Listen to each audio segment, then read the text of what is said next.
naam is Marius, as jy my nog nie ontmoet het, of ja, as jy my nog nie ontmoet het, nee, wat is meer as dit? My naam is Marius en ek het die voorreg om saam met Johan en Renée op die span te wees en God het hier by Dr. Dawie Meyersdal bedien. So welkom, ek is so bly as jy dalk vir die eerste keer saam met ons kuier, dalk van ons gesinne wat kom saam kuier het met die doopgeleentheid. Maak jouself tuis. Hierdie is regtig net 'n lekker familiegemeente en ja, sommer net gemaklik. Nou ons is besig met 'n reeks, die bekende vreemdeling, en dit handel oor Heilige Gees. Ons weet dat ons aanbid 'n drie-enige God, Vader, Seun en Heilige Gees, en ons is baie bekend met Vader. Hy is die skepper van die heelal. Ons Jesus Christus, hy het vir ons gesterf. Maar as dit kom by Heilige Gees, dan is ons een van drie mense. Ons is een wat opgewonde is as ons die woord of sy naam Heilige Gees sê, want ons is so lief vir sy werke, veral die manifestasies en die krag daarvan. Of jy's 'n ou wat skepties is, of persoon wat skepties is en sê nee, ek het al 'n paar vreemde goed in my lewe beleef as dit kom by die werking van die Heilige Gees, of dis dalk super nuut vir jou en jy wil meer ontdek, dan wil ek sê journey saam met ons. As jy dalk meer wil weet, is jy so welkom op ons YouTube bladsy te gaan kyk, al die preke is daar. En het ons begin die eerste week deur te sê Heilige Gees is 'n advokaat. In ander woorde, hy is 'n parakletos, wat beteken hy is naby jou. Hy is nie iemand wat ver is nie. Hy's nie onbekend nie, maar hy is die een wat uitgestort is op Pinksterdag en hy het sy woning in jou hart kom maak. Sê vir jou langs jou, God woon in jou. En dit is die absolute waarheid. Dit is nie ek wonder nie, dit is die absolute waarheid. En as jy onseker is of God in my woon of nie, kom praat met ons na die tyd. Ons gaan jou mooi en lei en vertel dat God wel binne jou woon of kan woon. Hy het ook gesê hy is die asem. Heilige Gees is die lewegewende asem. En Johan het vir ons 'n awesome preek oor dit gedoen en hy gesê is die stroom van lewende water. Jesus Christus het gesê daar sal 'n dag kom wanneer strome van lewende water uit jou binneste sal vloei. Met ander woorde, ek en jy het die bron geraak, die tempel van Heilige Gees geraak, en hierso aan die binnekant van ons is daar strome van lewende water wat uit ons uitvloei, en het ek en jy nodig om onsself bekend te maak met die krag en werking en oorvloed van Heilige Gees, lewende oorvloed wat Heilige Gees hier in die binnekant van ons kom. En vandag praat ons oor 'n gawe wat Heilige Gees vir ons kom gee, en dit is die gawe van profesie. Nou, jy kan jou Bybel vat, jy kan hom oopmaak by 1 Korintiërs 14 vers 1. Ek gaan ook die skrifte vir julle opsit, maar ek wil hê jy moet jou Bybel vat, of dit nou elektronies is of 'n harde band. Maak hom oop en raak bekend met waar hierdie verse staan, want ons het nodig om hierdie goed ons eie te maak en te werk met dit en dit te lees en dit ons sielskos te maak. En dan kan jy ook jou Bybel so lank oopmaak by Numeri 11 vers 11 of die hele hoofstuk 11. Ons gaan so 'n bietjie kuier daar rondom en jy kan jou vinger net daar by Numeri 11 hou. Maar kom ons lees saam wat sê 1 Korintiërs 14 vers 1. Hy sê leer julle toe op liefde. Bly egter ook entoesiasties oor die gawes van die Gees, veral oor die gawe om te profeteer. As jy in tale praat, rig jy jou nie tot mense nie, maar tot God, want mense sal jou nie verstaan nie. Ek wil net gou daar pause. In ons eerste diens, soms so sporadies vertel, maar my seentjie was so ek dink 3 of 4 of 5 jaar oud, en hy het die gewoonte om lekker hier, soos dit kerktyd is, for some reason, dan is dit nou slaaptyd, né? Mamas, papas, julle ken daai gevoel. Maar dan hy's nou op my skouer besig om homself gemaklik te maak en ek hou hom so vas. Maar ek het charismaties groot geword en tale praat is vir my 'n normale ding. Ek was 10 jaar oud toe ek met die Heilige Gees gevul is en of die gawe van tale ontvang het, kom ek sê dit eerder so. En so dis baie natuurlik geweest in ons kerk. As daar nie 'n taal en uitleg en sulke tipe goed was nie, dan het ons gevoel die Heilige Gees was nie teenwoordig nie, maar ons weet dis nie die waarheid nie. Maar soos ek sê, dit was baie natuurlik. En was hier reg hier voor gewees, is ou Luan hierso op my skouer, en ons is so in 'n oomblik van aanbidding en dit kom baie natuurlik soos ek sê, en ek begin in tale te praat en hy sê, "Wat sê jy?" En so ja, ons praat met God daaroor. Hy sê, dan gaan hy verder.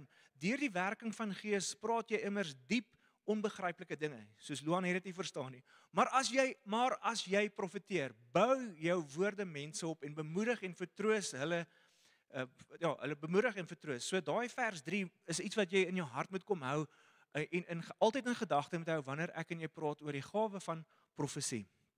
Iemand wat in tale praat, word geestelik opgebou vir homself, maar die persoon wat profeteer, bou die gemeente op. So is daar ook in ons gemeente 'n voordeel wanneer ek en jy in die gawe van profesie begin stap en wandel.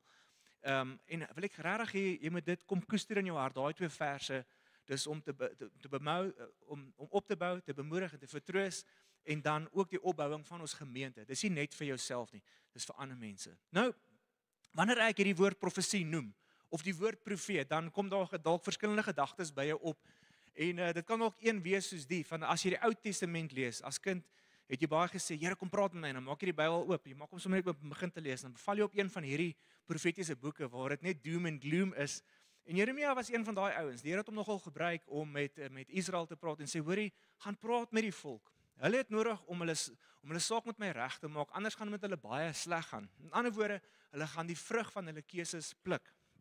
En dan gaan hy, en op 'n stadium in Jeremia 7 vers 15 sê, julle sal uit julle land uitgedryf word. Ek sal julle vat na 'n vreemde land laat wegvoer. En dan in Jeremia 25 vers 11 sê hy ook, julle sal 70 jaar lank dien onder die koning van Babel. Dis slegte nuus wat hy kom oordra het, en het hom gedoop, the prophet of doom.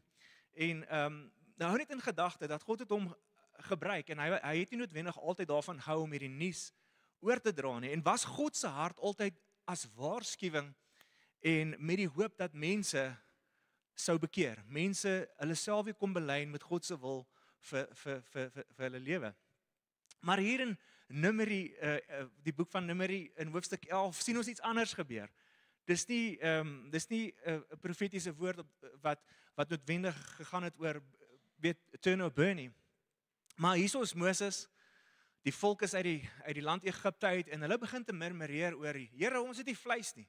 Hulle klink soos 'n goeie boerseun en 'n boervrou. Ons het vleis nodig. As daar nie vleis op die tafel is nie, is nie ete nie.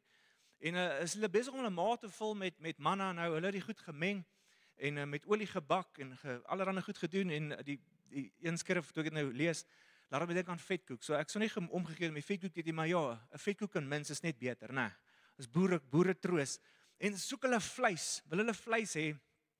En Moses pak af by die Here. Ek gaan net so 'n stukkie van dit lees in Numeri 11 vers 11. Moses vra toe vir die Here, waarom het u hierdie moeilikheid oor u dienaar gebring? Waarom het u my met hierdie volk opgesaal? Hy is net fed up, want die ouens wil vleis hê, en hulle wil nie meer daar in die woestyn wees nie. Hulle wil nie net meer manna eet nie. En hy kom klaar by die Here, en hy sê, hierdie is te veel. Ek wil opgee. Daar by die einde, die laaste vers sê hy, Here, laat my eerder doodgaan, en laat ek tog net goed gevind word in die oë, sodat ek by u kan wees. Maar ek wil net doodgaan. Ek wil nie meer hierdie gewig van hierdie nasie op my hê nie. Hy was die leier van 600,000 mense, en almal wou vleis hê. Dis nie 'n maklike probleem nie, maar hier is hy. En God kom by hom en sê vir hom, hoorie, in vers 16, ek gaan vir jou 'n oplossing gee. Ek gaan vir jou 'n tydelike verligting van hierdie frustrasie wegvat van jou af. Hy sê, kry vir jou 70 manne, ouderlinge, en laat hulle by die tent bymekaar kom. Nou jy moet net so 'n bietjie konteks sê, hulle wat opgeslaan in 'n sekere manier, in 'n sekere volgorde. En die tabernakel was so in die middel opgeslaan, en so daar was hierdie tent gewees. En dis waar hulle bymekaar gekom het. So daar was hierdie tent, plek waar die tent opgeslaan was, die tabernakel, en dan was daar die kamp om dit, so hulle opgeslaan het. En dit is nogal interessant, opgeslaan in die vorm van 'n kruis, wat praat van Jesus. Maar okay, ons wil nie daar stil staan nie, maar daar's hierdie kamp en die tent, hierdie twee afdelings. En die Here sê vir hom, kry vir jou 70 manne, laat hulle by die tent bymekaar kom, en wanneer ek in 'n afkomende wolk vorm, dan gaan ek met jou kom praat, dan sal ek die gees wat op jou rus, sal ek bietjie van jou wegvat, en ek sal dit op elkeen van hierdie 70 ouens kom sit, en jy sal in 'n oomblik sal jy beleef hoe die krag of hoe die lading verdeel word tussen jou en hulle. En dit gebeur te so, Moses kry die manne reg, en hy sê vir hulle, hoorie, sonder julle self af, die Here gaan met ons kom praat. Hulle kry dit is so reg, en dit is in vers 25, lees ons al hierdie goed bymekaar kom, en God kom af in 'n vorm van 'n wolk, en die oomblik toe hy dit doen, toe plaas hy sy gees op hierdie 70 manne, en raai wat begin hulle te doen? Hulle begin te profeteer. Hulle begin goeie nuus te deel met die volgende ou. En hulle sê, daar's hoop, daar's wonderlike goed wat kom. Hulle begin goeie nuus te deel. En dan gaan ons aan daar by vers 25. Dan lees ons net soos ander geleenthede in die Ou Testament waar Heilige Gees betrokke was dit 'n oomblik van visitation, maar dan die Heilige Gees weer onttrek, sodat dit een keer gebeur. Kyk daar wat sê in vers 25, dit het net hierdie een keer met hulle gebeur. Dan lees ons iets amazing in vers 16, en is dit 'n heenwysing wat God se hart was teenoor sy gees en die mens, wat hy reg van die begin af beplan het vir my en jou om te beleef en om deel van te wees. En ons lees dit in vers 26. In vers 16 lees ons iets raak van wat ons sou beleef op die dag van Pinkster wanneer Heilige Gees op my en jou uitgestort sal wees. Maar dan gebeur daar iets in vers 26 ook. Hy sê 2 mans, Eldad en Medad, was deel van die 70 mans. Hulle het in die kamp agtergebly. Hulle het nie na die tent toe gegaan nie, maar hulle was deel van die 70. Hulle het nie saam gegaan na die tabernakel toe nie. Toe die Gees oor die mans gekom het, het hulle ook begin profeteer daar waar hulle was in die kamp. En hierdie amazing les wat ons kan kom leer uit hierdie stuk uit, is dat Heilige Gees se krag en se gawes is nie net bedoel wanneer ek en jy hier in die kerk by mekaar kom en ons is hier tussen mekaar en is net ek of net Johan of net Renée of my vrou Christina of die mense wat nou 'n bietjie meer geestelik is as die res van ons soos ons voel nie. En hulle kan profeteer en hulle kan 'n woord van wysheid en kennis bring nie. Maar is dit bedoel vir elkeen van ons, nie net in die tempel nie, maar daar in die kamp gedeelte, daar in die werk, daar so waar ons in ons huis is, daar waar die kinders sport speel, is Heilige Gees, wil hy homself ook daar kom uitdruk. En die interessante ding is dat Eldad en Medad se name beteken afsonderlik God het liefgehê en liefhebbende of vriendelike een. Dis asof God in daai oomblik kom sê, hoorie, ek het 'n behoefte om my liefde en my vriendelikheid tussen julle te kom uitdruk. Daai gevoel van verdrukking wat jy beleef, wil ek vir 'n oomblik kom wegvat. Wil ek 'n lig vir julle aansit sodat julle kan hoop hê vir die dag van môre. En wil ek jou kom bemoedig vanoggend en sê, hoorie, die Gees van God wat binne in jou woon, die gawes wat hy vir my en jou kom gee, is nie net vir 'n Sondag nie, maar is dit vir elke dag van die week, vir elke oomblik, vir elke situasie waarin jy jouself bevind. Maar die storie gaan verder. In vers 27 is daar 'n jong man, julle ken hom, sy naam is Joshua, en hy was van jonk af, was hy saam met Moses gewees. En dan, terwyl hierdie 2 manne besig is om te profeteer, daarso in die kamp, hardloop Joshua na Moses toe, en dan, kom ons lees in vers 28, wat gebeur daar? Joshua, son of Nun, who had been Moses' assistant since his youth, protested and said, Moses, my master, make them stop. But Moses replied, are you jealous for my sake? En hierso is die gedeelte wat ek wil hê, jy moet ook in jou hart kom vasmaak vandag. Hoor die begeerte wat Moses uitspreek, en dis 'n begeerte wat hy uitspreek, omdat hy kennis het van wat dit beteken om deur die Gees van God gebruik te word, en wat se voordele dit vir hom as persoon het. Hy sê, I wish that all the Lord's people were prophets, and that the Lord would put the Spirit upon them all. Is dit sy begeerte, dat elke persoon van die Israeliete, 600,000 van hulle, die Gees van God op hulle, want dan sal hulle insig hê, hulle sal wysheid hê, hulle sal kennis hê, hulle sal nie so murmureer omdat hulle nie vleis het nie, maar sal hulle hoop in die dag van môre het, omdat Heilige Gees met hulle ook is. 600 jaar later is daar 'n profeet, sy naam is Joël, en hy profeteer daar in Joël 2 vers 28 tot 29. Daarna sal ek my Gees op alle mense uitstort. Julle seuns en julle dogters sal profeteer, julle ou mense sal drome droom, julle jong mense sal visioene sien, en in die tyd sal ek my Gees selfs op slawe en slawinne uitstort. En dan sien ons hierdie spesifieke woord op die dag van Pinkster. Ons het nou so 3 weke terug gevier. Kom Heilige Gees, en daai profesie kom tot in vervulling, en hy stort sy Heilige Gees op die 120 wat in die bo vertrek was uit, en hulle storm daar uit. Wel, dis nou Maria se weergawe, en hulle is daar uit, en hulle begin te profeteer. Hulle begin in allerlei tale te praat, en die ander ouens wat daar is, erken hulle taal, en sê, hey, maar hierdie ou is nie my, hy sê van my afkomstig, hoe kan hy my taal praat, en daar's wonderlike dinge wat gebeur, en van die ouens sê, hierdie ouens is dronk, en Petrus staan op in wysheid, en hy quoteer hierdie Joël 2, en hy sê, nee ouens, dit is 'n profesie, wat geprofeteer is, en gesê, God sal sy Gees uitstort, en hy sal in jou hart sy woning kom maak, en hy sal in jou woon, en hy sal jou kom krag gee, en hy sal vir jou gawes gee.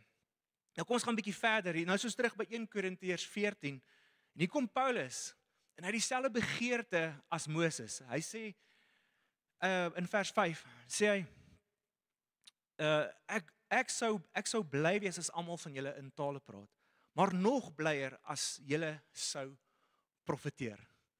Paulus het so diep brandende begeerte dat elkeen van ons die gawe van profesie sal najaag. Nee, dis die profesie soos in die Ou Testament, dit is 'n nuwe testamentiese profesie wat opbou en wat stig.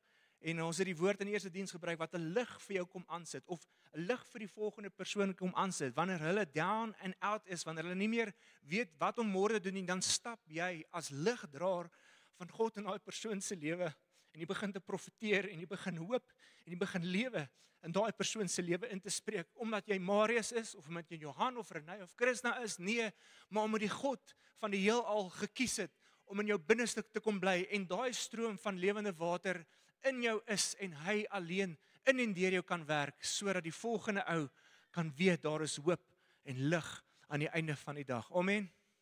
Amen. Amen.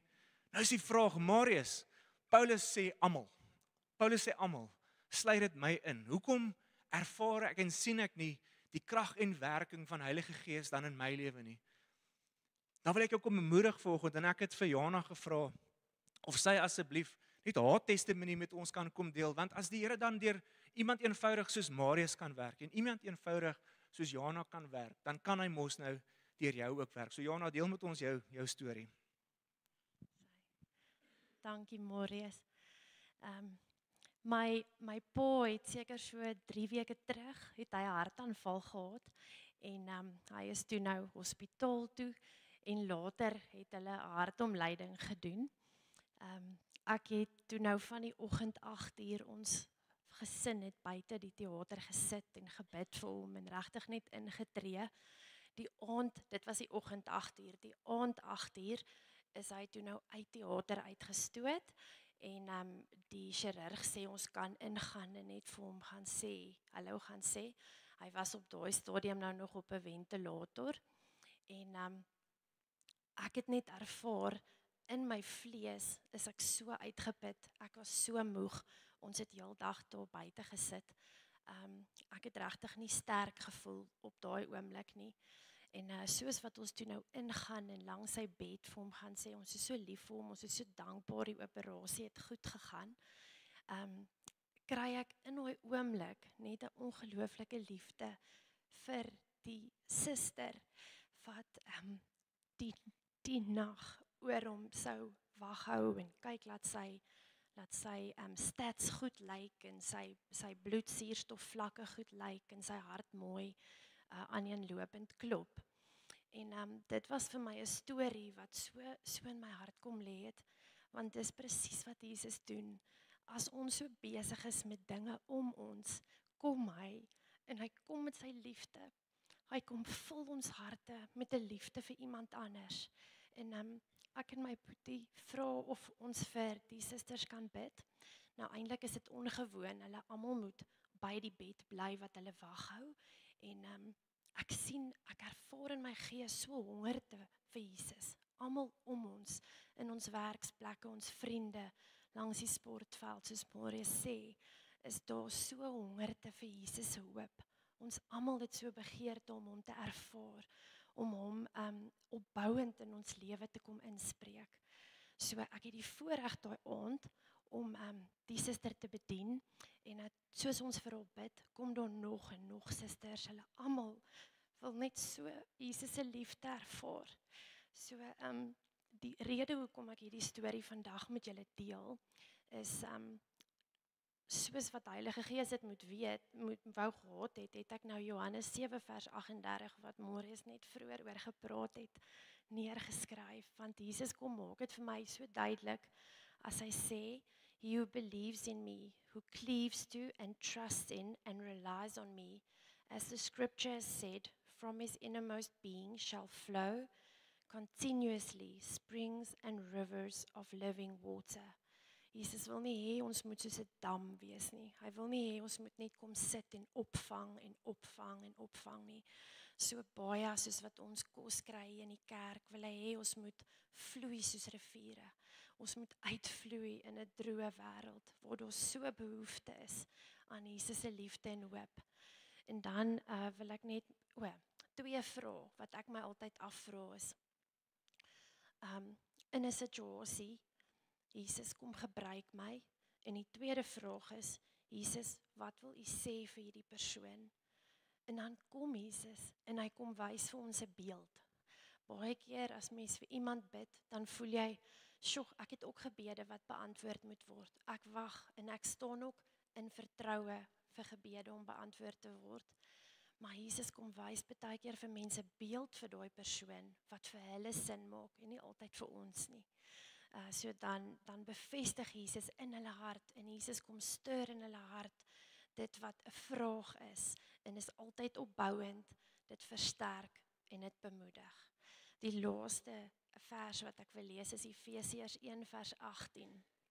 Dit sê, "By having the eyes of our heart flooded with light, so that we may know and understand the hope to which he has called us, and how rich is his glorious inheritance in the saints."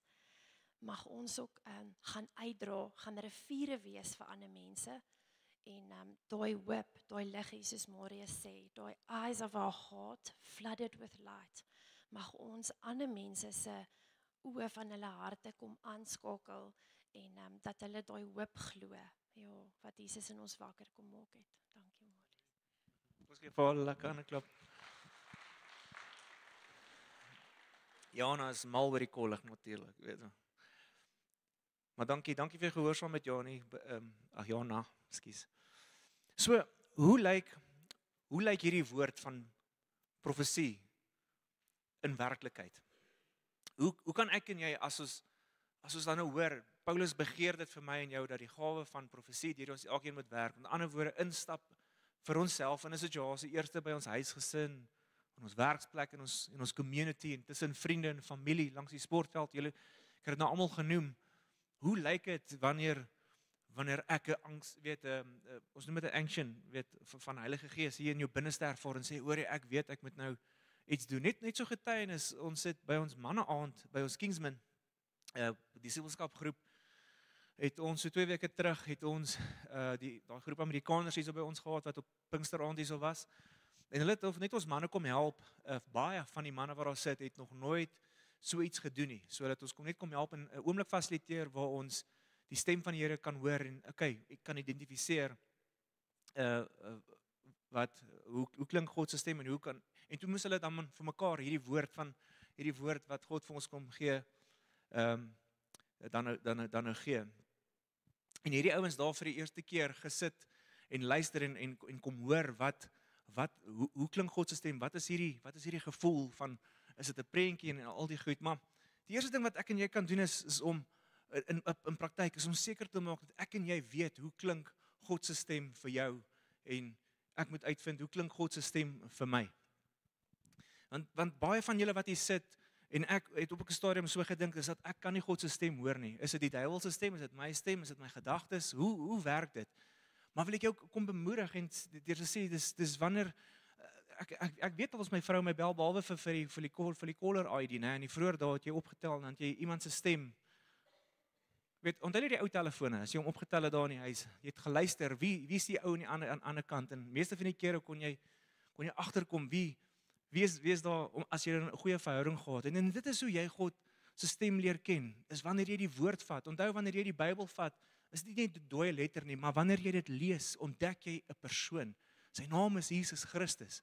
En wanneer jy hom lees, kom jy agter, maar dis hoe sy stem klink, en dis hoe hy jou lei. En wil ek jou regtig bemoedig om in tye van aanbidding of in jou stilte tye met die Here tyd te spandeer, nie net te praat, nie net vrae te vra en sê, Here, hier is my behoeftes, hier is my lysie nie, maar ook tye te maak waar jy net sit en luister. En so kom jy agter, maar dit is hoe God se stem vir jou as persoon klink. Dan die tweede ding wat ek wil hê jy moet kom doen is soos Paulus sê, begeer dit om die gawe van profesie in jou lewe aktief te hê. Wanneer ek en jy dit begeer, dan as jy iets begeer, dan jy raak obsessed, kan ek maar sê, half, ek sê in 'n veilige aanhaling, maar jy dink daaroor, jy redeneer daaroor, jy lees daaroor, jy wil uitvind hoe werk dit, jy lê wakker daaroor. Dis die eerste ding waaraan jy dink as jy opstaan, byvoorbeeld deur te sê, soos wat Jana gesê het, Here, wat is dit wat jy vandag vir my wil sê? En Here, wat is dit wat jy deur my vir iemand dalk wil sê vandag, of deur my wil kom doen vandag? En dis die laaste ding wat jy gaan doen as jy gaan slaap, en sê, Here, wat is dit wat U in my oor wil kom fluister in hierdie oomblik? Baie keer is ek en jy, wat is die mooi woord wat ek soek, ons is passief oor die stem van die Here en ons aanvaar, okay, ek kan nie regtig uitmaak, hoe klink hy of hoe praat hy met my nie, so, okay Here, ek is hier, as jy met my wil praat, ek is hier, en dan hoor jy nie die stem van die Here, want jy maak nie jouself attent of bruikbaar in die oomblik om God se stem te hoor nie. Dit is, daai is passiwiteit, nie geloof nie. God wil hê jy moet hom kom vertrou, en hom najaag, en hom naspoor, en sê, Here, I need to hear your voice. En wil God hê, jy moet op 'n plek kom, waar jy nie meer sê, okay Here, ek is hier, praat wanneer jy reg is nie, maar op 'n plek kom waar jy sê, Here, wat is dit wat jy vir my wil sê? Voel julle die twee verskillende houdings wat ek en jy kom inneem? En wanneer ek en jy in nederigheid voor die Here kom en sê, Here, wat is dit wat jy deur my wil sê vandag? Wat is dit wat jy deur my wil kom doen vandag? Wanneer God opdaag, en ek sê dit ook nou in aanhalingstekens, hy is altyd by jou, maar wanneer jy begin, proms voel jy binne in jou hart, en hoor wat sê God vir jou, hier in jou binneste. So, net vinnig, wil ek vinnig kom praat oor, hoe klink dit, wanneer jy woord ontvang vir iemand, woord van profesie, vir iemand ontvang, en wat doen ek as iemand dit vir my, wat is die filters wat ek moet aansit, as iemand dan nou met my kom praat, okay. So, daar's altyd, ek kan jy met die bril opsit, né, die bril van filter wat ons moet opsit, wanneer God met jou kom praat, en dis in terme van om 'n woord vir iemand te gee, en dit is 'n openbaring wat ek en jy ontvang, 'n interpretasie en dan toepassing. Die openbaring kan wees iets soos 'n woord, 'n sin, 'n kleur. Ek kry baie keer net 'n gut, ek hoor 'n woord, baie keer ek hoor 'n woord, en soos ander dag, dus kom staan mense hierso, en hulle probeer al baie lank om swanger te word. Nou, wees versigtig met daai tipe van goed. Maar in daai oomblik ervaar ek kan my vrou met vir hulle bid, en ek ervaar, ek het geweet, hulle is probeer verbal, maar ek hoor die woord swangerskap, en ek kry net so, ek weet net dat ek weet die Here praat nou, ek kry die gut gevoel, en in daai oomblik toe ek na hulle toe draai, toe sy besig om vir my vrou te sê, die Here het ons gebed beantwoord, ek is swanger. Nou ek het omtrent daar gestaan, en hulle het hier gestaan, so ek kon nie hoor wat hulle sê nie, maar in daai oomblik was daar openbaring van die Heilige Gees my gebring het. Dan is daar goed soos 'n woord, of 'n prentjie. Ek het ander aand, met ons Kingsman het ons daai gedagte van om vir iemand te bid en die Here te vertrou vir woord, het ons dit beoefen. Het ek vir een van die manne voorreg gehad om vir hom te bid, en het sien ek 'n Nike takkie, en ek sê, Here, wat beteken 'n Nike takkie? Het ek te veel pap geëet vanoggend, my pizza gerook, hoekom sien ek 'n takkie? En dis die volgende punt, dit is interpretasie, ekskuus julle, interpretasie, daar sê loosen. So 'n plek waar jy nog gesê, okay Here, wat wil U vir my kom sê vir hierdie persoon deur hierdie Nike takkie? En dadelik kom die sang by my op. Die Here my God, gee vir my krag. Maak my voete soos die van 'n ribbok. En ek weet in daai oomblik, hierdie ou is moeg. Hy het krag nodig. Die Here kom sê vir jou, ek maak jou voete soos die van 'n ribbok. En ek weet of jy dit weet nie, maar Romeine 8, waar hy sê ek is meer as 'n oorwinner, word die woord Nike gebruik. Weet julle dit in die Grieks? Hy gebruik die woord Nike. En ek weet nie, die Here sê vir hierdie ou, jy is meer as 'n oorwinnaar. 'n Eenvoudige Nike takkie wat die Here vir my kom wys, en ek sê, Here, wat is dit wat U wil sê? Wow, die Here werk amazing, stem jy nie saam nie? Hy is presies, hy weet wat ek en jy nodig het in daardie oomblik. En dan die laaste is toepassing. Okay Here, hoe gaan ek dit toepas in hierdie oomblik? Dan vra jy jouself die vraag af, Here, wat moet ek hiermee doen? Moet ek dit deel met iemand? Moet ek net bid daaroor? Is hierdie woord vir nou, vir daai persoon? Daar's baie keer wat ek goed ervaar, en dan ervaar ek Heilige Gees sê nie, nou nie bid net daaroor. Baie keer kom reveal die goed, Here, aan jou vir iemand anderster, omdat God wil hê moet nou in gebed intree vir daardie persoon. Dit eintlik nou niks met ander mense uit te waai nie. Dis 'n saak wat die Here jou mee vertrou in daai oomblik en sê, jy het nodig om nou 'n goeie steward te wees. En nie eers vir jou vrou of jou man daarvan te sê nie, maar net te begin te bid en te sê, Here, ek tree in. Ek tree in vir daai mens. En die Here kom bid in jou hart net in daai oomblik. Julle, ek wil julle nie emosioneel opsweep nie, maar as ek praat oor hierdie goed, is dit baie reël vir my. Heilige Gees is baie reël vir my. En julle ken my, trane rol, verskriklik maklik. Ons kyk fliek saam met my vrou, dan voel ek die Here praat met my deur hierdie fliek, en dan saam met my vrou, my sê, huil jy lekker? Die Here is reël, ouens. Heilige Gees, hy's nader as jou volgende asemteug. Hy wil nie meer 'n vreemdeling vir jou wees nie.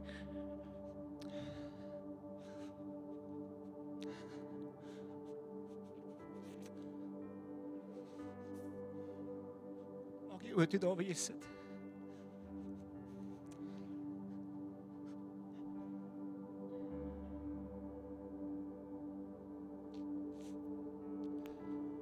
Kom Heilige Gees. Kom Heilige Gees.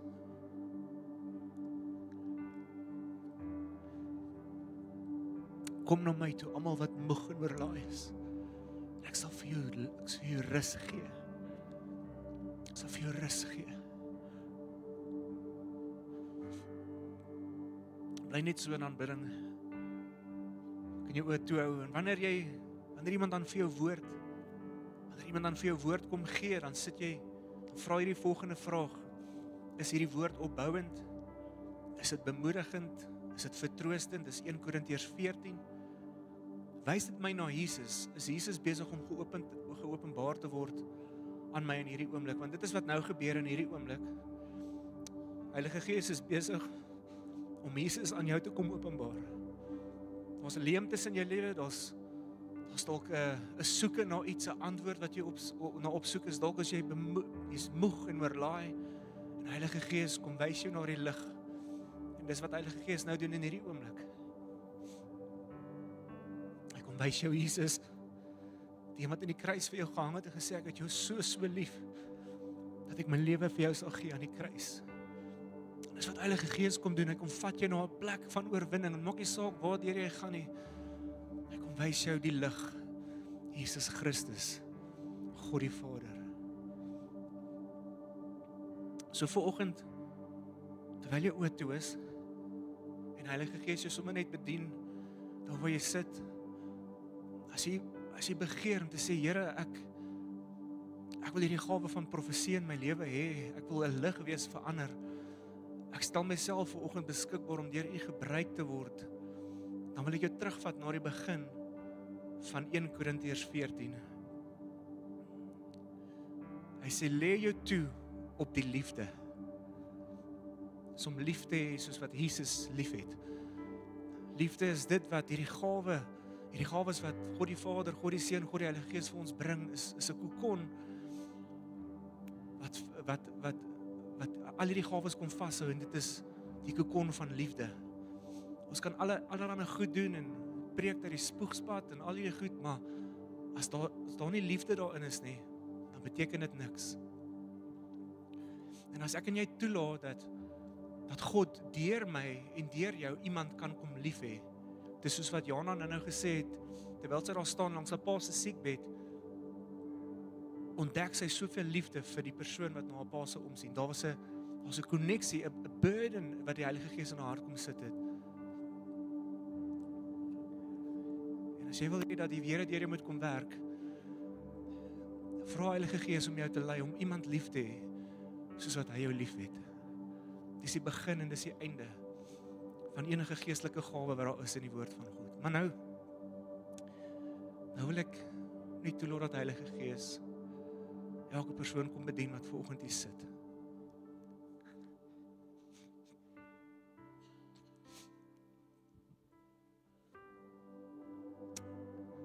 Dankie Here vir die krag. Dankie vir die getrouheid, dankie vir die nabyheid.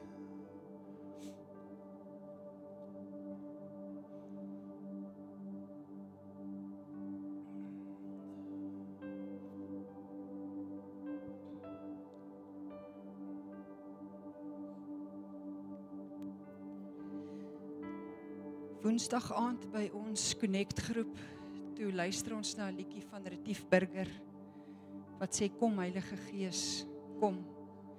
En terwyl ons na die lied luister, sien ek in my geestesoog, mense wat stikkend is, mense wat stoei, finansies, huwelike, kinders, allerlei goed. En dis asof die Here vir my kom wys, maar hy wil vir daai mense iets doen. maar hy het ons nodig. Daai bietjie wat jy het, wil God gebruik om 'n volgende persoon aan te raak. Jou vriendelike glimlag, 'n drukkie, net om te luister wanneer iemand wil praat. En ek weet baie keer dan sê mense, maar Here, ek is nie toegerus nie, ek weet nie hoe nie, ek kan nie. Ek wil, maar ek weet nie hoe nie, ek kan nie. En toe kom 2 Korintiërs 12 vers 9 by my op. Paulus het ook gestoei en hy het met die Here gepraat en gesê, Here, en dan skryf hy in 2 Korintiërs 12 vers 9, en hy sê vir my genade is vir jou genoeg. En my krag word in jou swakheid volbring. En daarom sê Paulus dan later, ek sal roem in my swakheid, want dan is God sterk in my. En vanoggend wil God sterk wees deur jou, in jou swakheid. As jy net sê, Here, ek wil. Want met dit wat jy gee, of dit 'n woord is of 'n gebed, of wat ook al, kan God weer hoop in hierdie wêreld bring. Want almal kom nie kerk toe nie. Almal lees nie Bybel nie. Mense het al soveel seer gekry. Ons word so vasgevang in die negatiewe. En daarom wil God jou gebruik, daar waar jy is, by jou werk, by jou familie, in jou vriendekring. Wil God hê, jy moet net daai bietjie deur jou laat vloei, en hy gaan 'n wonderwerk doen vir daai persoon wat dit die meeste nodig het. Amen, amen. Dankie Heilige Gees, dankie. Ek gaan jou nooi om in hierdie oomblik, ons gaan 'n sang sing en ek gaan jou nooi of twee goed, om nou saam te sing en dan hierdie verklaring te maak. Here, kom hierdie waai, hierdie sit, hierdie hart. En 'n standpunt in jou gees in te neem en sê, Here, ek wil nie meer oblivious wees vir u stem wat eintlik skree in my lewe nie. Gawes van Heilige Gees en om in sy gawes en in sy krag te leef en te wandel, is eintlik tweede natuur vir my en jou as kind van God. En God wil dit kom doen. Die tweede ding is, moenie volgende week mis nie. Ons gaan hierdie 'n stappie verder vat en vertrou ons Here vir 'n stuk aktivering vir elkeen van ons wat hierso sit. En Johan gaan daarin vir ons mooi fasiliteer en vertrou ons net vir Heilige Gees om iets bonatuurlik vir ons elkeen te doen. En dan terwyl ons die sang sing, as jy hierso is volgende, al is jy 'n gas, jy is so welkom. As jy vanoggend voel, Marius, ek het die Here nodig volgende in my lewe. Ek het nodig dat om die lig te sien. Dan wil ek jou uitnooi. Kom staan hier voor. Ons wil saam met jou gebed doen. As jy skaam is, staan bietjie meer kant toe maar voor, dat ons net kan sien jy is iemand gebed nodig het. En ons wil saam met jou kom bid volgende. God vertrou dat jou lig opstaan in jou lewe, 'n stuk hoop weer vir jou aangewakker word in jou lewe. Amen.